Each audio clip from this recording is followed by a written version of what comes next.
ஒரு பெரிய வயலுக்கு அருகே ஒரு சிறிய சுண்டெலி இருந்தது. அதன் பெயர் சுண்டு. அது ஒவ்வொரு நாளும் அங்கு விளையாடி மகிழ்ந்தது. ஒரு நாள் அந்த சுண்டு வயலில் அசைவில்லாமல் கிடக்கும் ஒரு காகத்தை கண்டது.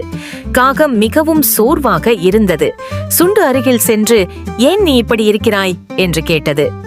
காகம் மெல்ல கண்களை திறந்து, "நான் பல நாட்களாக உணவில்லாமல் இருக்கிறேன். நான் மிகவும் பலஹீனமாக இருக்கிறேன்" என்று சொன்னது. சுண்டு அதை கேட்டு சோகமடைந்தது. அது அருகிலிருந்த ஒரு சிறிய விவசாயியின் தோட்டத்திற்குள் சென்று அங்கே கிடைத்த ஒரு சிறிய அரிசி மூட்டையை கொண்டு வந்தது. "இதோ, இதை சாப்பிடு" என்று காகத்திடம் கொடுத்தது. காகம் மகிழ்ச்சியுடன் சாப்பிட்டது.